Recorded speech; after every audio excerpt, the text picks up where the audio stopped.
Hello and welcome! This is Mouse Gunner, and we're back with some more Hearts of Iron 4, and I'll be starting off a brand new series, Make Love, Not War, and I'll be starting in the 1936 start, and I'll be playing as Germany, but I'll have a special set of restrictions on myself and the way I play. I'll be going for more of a peaceful way of playing, in that I will have the restriction of not being able to declare war on anyone. Any gains that I make will be done diplomatically or through focus choices rather than warfare, and I will not select any focuses that would lead to me declaring war on somebody. At least that's the idea. Also, to make things more interesting, I'm going to uncheck the historical AI focus box so that we cannot really predict what the AI is going to do. If I play as Germany and play a peaceful playthrough and I don't start any conflicts with an historical AI focus, probably the likelihood that we'll ever have a war happen is going to be non-existent. I don't want that predictability, so I'm not going to have any idea what any of the other AI nations are going to do in this playthrough, and I think that makes it overall more interesting. Now, as much as I'm going to try and avoid warfare, and if I can go through the entire length of the game without being at war, I'll consider that a major victory. But the way I'm going to play is I'm also going to try and make gains, either through alliances or taking territory, but I'm going to try and do that in a peaceful way. So let's go ahead and get started here. So the first thing I'm going to do is select my national focus. Now, there's going to be some things that I know I can get away with, and other things that I'm going to be unsure of. For instance, I am going to do the remilitarization of the Rhineland, and I'm going to choose that as my first focus, just so that we can get it out of the way.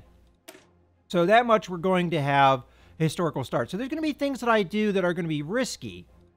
But as far as other focuses, for instance, the Danziger War is not really the way I think I'm going to want to go for this playthrough. Instead, I might go with a Danzig for Slovakia, and I might want to try and take a lot of these focuses that end up in alliances rather than warfare. And that's the route we're going to take, and we're going to try and keep the world tension as low as possible so that a lot of the democratic nations cannot really do anything warmongering-wise.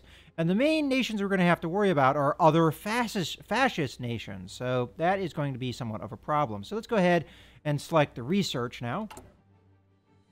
And I think I'm going to start off, again, peaceably, with non-war type technologies. So we're just going to go through the list and grab all of the industrial techs that we can currently select. We're going to take research, the construction research and the oil plant. And then I'm going to switch over to engineering, and I'm going to take the electrical mechanical engineering here so that we can get our research bonus. Now, there are some things that affect us right out the gate that normally I wouldn't be affected with in all my other playthroughs. For instance, the fact that we have limited exports means that we have less of a research bonus than nations that start with an export focus, or in the case of the US, I believe they have a free trade. Of course, we're not as bad off as closed economy, but we only get a little bit smaller research bonus of 1% here rather than 5% or potentially 10%. That's something we can, of course, change pretty easily. We do start with some mobilization, although if we never go to war, that doesn't really particularly matter. And there are no benefits to civilian economy that I'm aware of,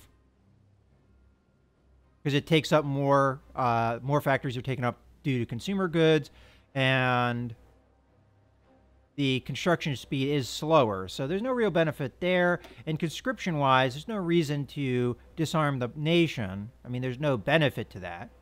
So why spend 300 political power to do that, even if it is role-playing the nation? All right, so we have the research selected. We have the focus selected. Let's go ahead and get our construction on. All right, so historically speaking, Germany, when war did come, had issues with some resources, and we can already see that we do have issues with a couple of those resources out the gate. Oil being one of them, rubber being the other one. Now, if we can keep the gameplay peaceful, we shouldn't have to worry about oil. Rubber, it seems like it's problematic for most nations, except for nations that have, like, holdings in the east and what have you. So what do we start with? Now, there's going to be some focuses that are going to help for infrastructure. I think civilian factories would probably be a good idea, as we don't start with a lot of those. As a matter of fact, we start with more military factories than we do civilian factories. So let's go ahead and start building those up. And if we never go to war, it doesn't really matter where these are placed. But I'll go ahead and place them in areas that have decent amounts of room for further building. We don't have a lot of buildings there. So what do we got? 1, 2, 3, 4, 5, 6. I think that's a good start. And we'll go ahead with that. Now we need to have our production set up. So there's no other thing that we can produce here other than war material. And looks like light tanks is something that we are short on. Now, I'm going to actually prepare for a war in case it occurs. I'm not going to leave myself entirely defenseless. We might as well switch our view back to this one so that we can see our units. So, light tanks we definitely need. And we have a lot of factories. So I'm going to give 5 factories to the light tanks for now. We don't have any need to motorized for the moment. I'm curious, do we have the ability to use motorized troops? It does look like we have some. Let's take a look at that. So these are entirely motorized, and it does have some support battalions, and these are elite as well, which is not really something I've utilized much in my other playthroughs. And then we have our Panzer Division, which also has some motorized infantry. So if we're going to continue to build up tank units and motorized units, we're going to want to obviously produce more of that. But right now, we're meeting what we need. Obviously, we're going to need a lot of air power. And bombers. What is our tech like as far as aircraft goes? All right, so we do start with a tactical bomber, the HE-111, and strategic bombers as well. We don't have any heavy fighters is the main thing we're missing. Now, the Germans also do benefit by having some tech already unlocked. As you can see, all of the tank research is already done up to 1936, which is quite an advantage. Of course, I did mention that we don't have quite the bonus that some of the other nations have, but we get a nice head start with a lot of our tech, so that's good to see. In any case, getting back into production. So we have close air support set up, and we have tactical bombers set up. Our close air support is filling our need, but of course that might not be the case in the future. I'll go ahead and produce 5 of those, and 5 of those. Air power is one of those things that I kind of feel like in other playthroughs I've done, you really need to get on producing a lot of these if you want to have much luck in the early stages of the game. So what I'm going to do is I'm going to focus on air power, but I'm going to put a couple more into tanks as well. Because, as I said, we have a lot of need here. And we can always readjust things later. I mean, that wasn't affecting our efficiency at all. All right, we do have 1 dockyard available. And we have the choice of either submarines, destroyers, or a heavy cruiser that are currently in production. I think I'm going to put that into the submarine and just add a couple more into the production. And I'm going to go ahead and choose where that submarine shows up. So let's take a look at where our fleet is currently. So we've got some submarines there. And then we've got our cruisers and destroyers here. Then a little bit more submarines. Well, I think I'm fine with having the submarines pop out here. So I'll go ahead and set that up. I think it's easier to keep track of things if you set where they are going to produce. I guess I might as well put out my destroyers and my cruiser here as well. That keeps things nice and simple.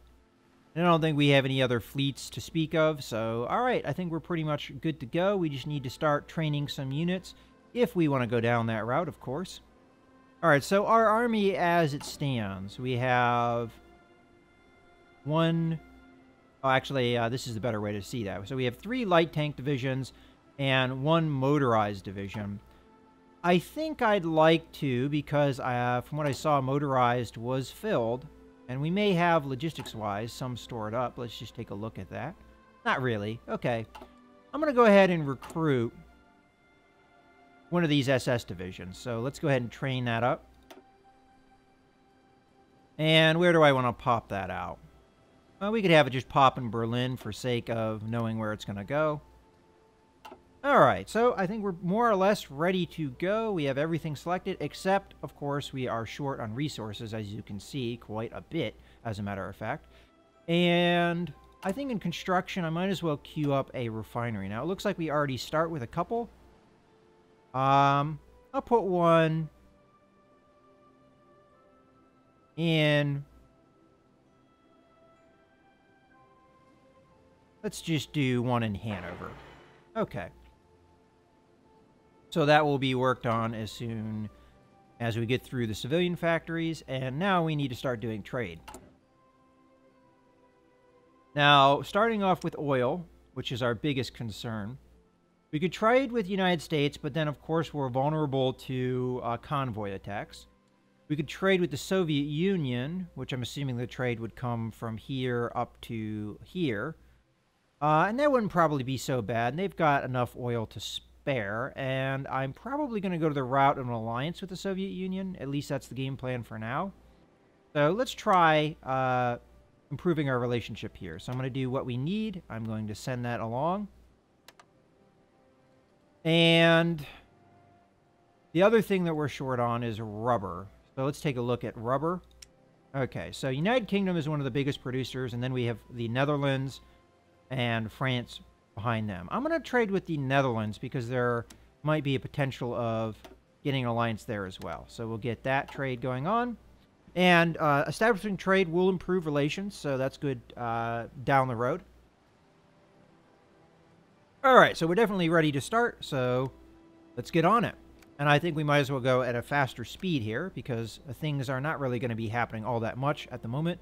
More than likely, the first major event we'll see is either Italy down here taking Ethiopia or the Spanish Civil War popping. Now, of course, that's a randomized exactly when that happens, so we don't know for sure. As far as the Spanish Civil War goes, I'm not entirely sure how I'm going to deal with it. We could send volunteers to help the nationalist win. And a lot of the playthroughs I've played so far, the Republican side has won almost every time. So the nationalist Spain might actually need our assistance, and it would also give us experience that would be valuable. But on the other hand, it does bring up world tension if I do that. So I'm not exactly sure if that's something I want to do. Of course, I could also maybe send them Lend-Lease aid. I'm not sure if that would affect world tension or not. We'll have to see when it comes to it. But for now, we're just going to more than likely not send volunteers. I'll have to think about that. That's a little bit more on the warmongering side, not something I really want to do. Oh, another thing I want to do before we get too far into things. So I'm going to let time tick a little bit here while I think about things. I did want to check out our air power. So we do have some fighters. What are we currently producing? We are currently producing, I think, the best tech that we have. Okay, good. But we still have some older fighters here. Well, what I'd like to do is I'd like to queue up, let's say, 100 fighters down here. And you guys, I'm going to set to 100 as well. A lot of the UI changes from the last update really help here. You want to make big changes. Of course, small changes are still needing to be done incrementally, but that's not a big of a deal because it's a small change. Okay, so that group is set up. What do we got here? We've got fighters, tactical bombers, and another tactical bomber group. I haven't seen... We didn't have any close air support, right? Yeah, just tactical bombers for now. I think here we set it to 150 for now. Of course, we'll change that later. That limit. And we'll set this to 100. This gives me a better idea of what we actually need, as opposed to what the game is telling me I need right now. Because the need it's probably telling me right now is just what it needs to upgrade to the newer fighters. Okay, so those are set. What about over here? So now we've got transports. I don't actually have any production for that, I don't recall. So, again, we'll just set this to 100. Here, still tactical bombers as opposed to...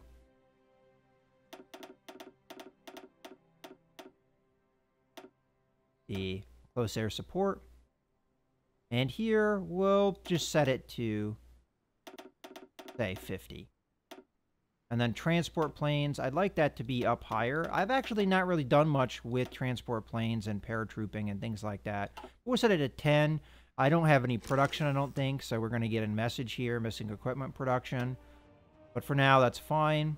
There's our close air support, so I'll set this to 100. I might even go more than that, but yeah, why don't we just do 150? And here, you know, I'm just going to go 125. That's fine. Then we have one more fighter group over here. That's fighters.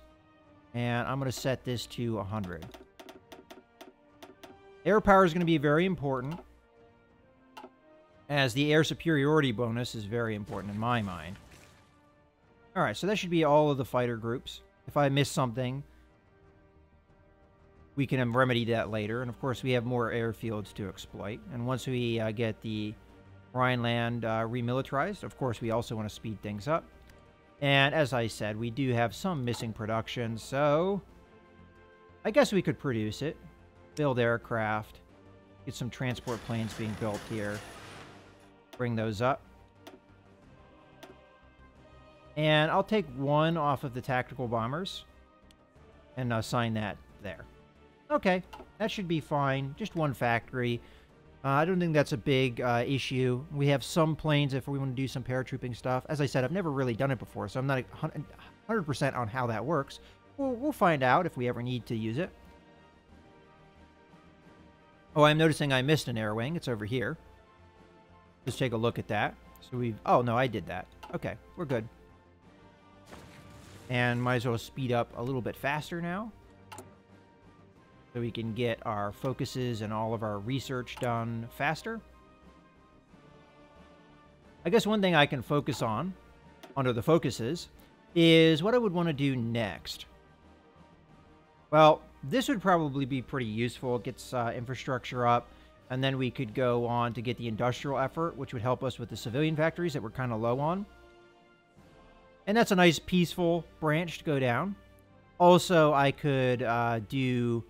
Anschluss here early and start getting on some of the more diplomatic choices here. Another thing I might want to start thinking about is improving relationships. Right now, a lot of these countries, they're not too big of fans of me right now. Okay, the Spanish Civil War did start. All right. Now, that didn't actually affect world tension, it looks like. A very minor shift there. All right, so Nationalist Spain. Let's talk to them here. Now, if we send volunteers...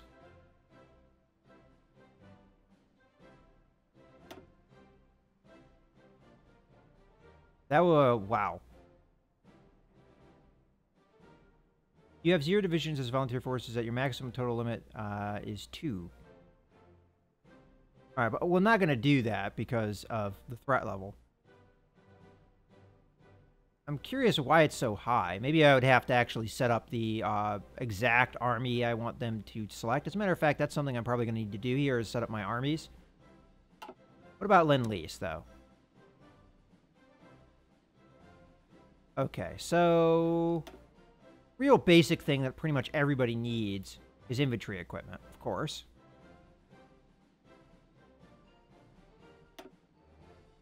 And we could send them artillery as well. Alright, so we produce... Let's just back out here a second. So I produce 52 a day. And I can tell them how many I want to send them monthly. Well, we can do with 500 monthly. That shouldn't run us low or anything. And as far as I know, that will not do world tension. We'll find out here in a second. Alright, so we'll go ahead and send that.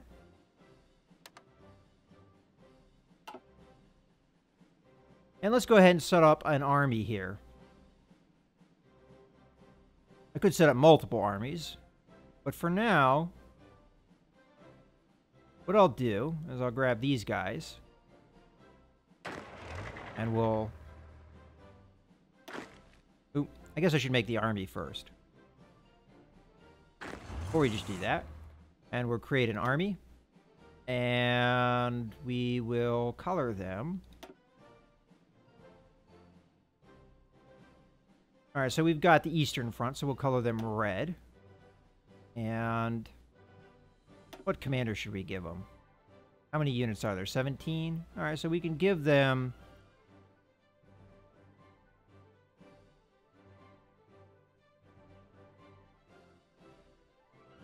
This guy's got the most special attributes. So we'll go ahead and select him. And we're good there. And then for this group,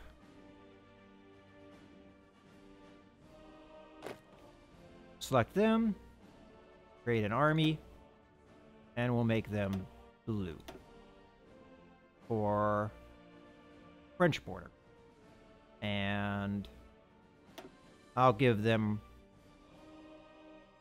Rommel, why not? Alright. That should be everybody in an army. I don't think I missed anybody. Okay, we're good. And to get ourselves some army experience here, we might as well start exercising units. So, oh, okay, we don't need it here. Oh, okay, everybody's pretty well trained up, so there's actually no real call for it. And should I recruit up more troops than I'm currently recruiting? Because at the moment, we don't have that many divisions, surprisingly. Only 24 of infantry, 3 of tank, 1 of motorized. I think one thing I definitely would want, marine-wise, we don't actually, outside of here, we don't have that much in the way of Alpine territory at the moment. We will maybe later on. Alright, so recruit-wise, I think I'll just train some normal infantry.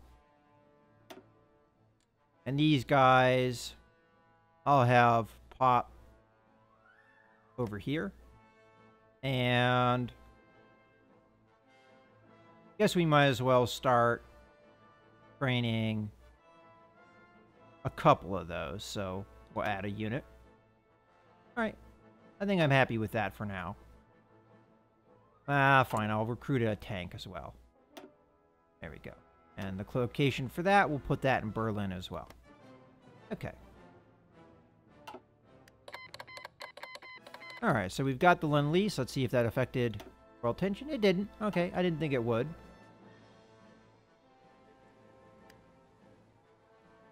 Now, that's not as good, of course, as sending actual volunteers, but better than nothing.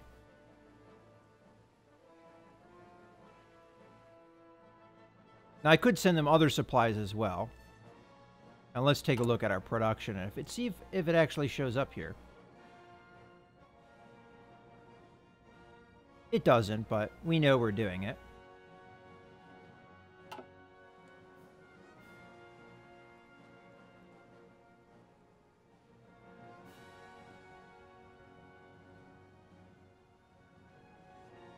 All right. How many more days we've got? Just one. And we'll have the focus. Okay, so We've got the remilitarization of the Rhineland, and it looks like the Allies back down. And now we can select a new focus, and we also have the ability to modify our government, which we'll take a look at in a second. As we did get a lot of political power from that as well. All right, so I could do Anschluss early to get it out of the way, and then start going for some of the treaties, or I could try and improve my economy. I think the economy is the right move for now, as Anschluss will bring up world tension, I think. And with the civil war going on and Ethiopia about to fall, there's probably going to be a fair amount of world tension. As a matter of fact, we can see some here as we just got the Rhineland, which gave us 2%. And then we have the Soviet Union here has sent volunteer units. And if Italy sends volunteer units, we might be as high as 3. And if we get above 5, then a lot of the Allied focuses can start happening. I have done a playthrough with Britain, so I know that as a matter of fact. So let's go ahead and let that tick out a little bit. Okay, so let's see about modifying our economy here. So I can jump to free trade right away, which is going to give me a lot of benefit as far as research and factory output and construction speed overall. So yeah, there's no reason, I think, to not do that. So let's go ahead and do free trade. We're planning on being nice and peaceable here, so no reason to rock the boat. And also, I might want to start thinking about doing diplomatic things. So what can we do? We can improve relations, we can improve party popularity, and we can stage a coup. Now, first off, I probably want to take a look in the focuses, what we can gain as far as alliances just through focuses. Now, these alliances aren't truly alliances. What they are is just like a mood boost. So here's a good example of that. So if we go over to befriend Czechoslovakia here, we would get a opinion bonus here of 60. This would also give daily fascism support and acceptance of fascist diplomacy overall. So this starts getting them in that direction of being friendly towards us, but it doesn't actually make an alliance. Same thing is true, I think, with the alliance with Italy. We get a mood bonus, but we don't necessarily get an automatic alliance. So there's nothing wrong with starting and trying to force diplomacy in some areas as well. So there's no reason to do this because I'm going to do Anschluss anyway. As far as Czechoslovakia goes, we could see there was a focus there. So what is their situation? They've got 25% fascist support. Let's get this open so we can see this. These guys here are pretty strong fascists, so we might want to start working on them, make sure they're friendly with us. Of course, over here in Romania, though, isn't quite in our favor. I mean, we've got some fascist support, but there's more democratic support than fascist support. And we could start working on this immediately. Over here in Yugoslavia, we have, again, another sliver of fascist support, but it's one of the weakest groups there. Over in Bulgaria, we have pretty strong fascist support. And we might want to start working on countries that are likely to be friendly with us. And of course, we can do that befriend Czechoslovakia option early, so that might be a good call. Another thing we can do is we can befriend Poland rather than declare war on them. So I think we start working on Poland. And the first thing I'm going to do is boost party popularity in their country. I think that's... we can do fascist here. So daily drift will be that, and it will cost us 0.25 political power per day. This, of course, will allow lessen our political power. But I think we need to do this. And then another thing I'd like to do is improve their relations overall. This, of course, also costs us daily, but it will improve their relations over time. Of course, we could hold off on that and wait until their the party popularity is higher, which might be a good call. And we could use the political power do, come over here and get somebody like this guy here, which would give us 15% political power gain. Of course, there's also other, like backroom backstabber here. Not only gives us ideology drift defense, which means that our ideology won't change, but it'll also give political power gain. Not as much as the Silent War Curse, but a little bit. I think this would offset some of the political power we're going to have to be doling out to get these guys on our side. But I think that is something we're going to eventually do. In any case, I think this is a good point to put a cut in the video, so I hope you guys have enjoyed and like the idea of the series. This is Mouse Gunner, signing out.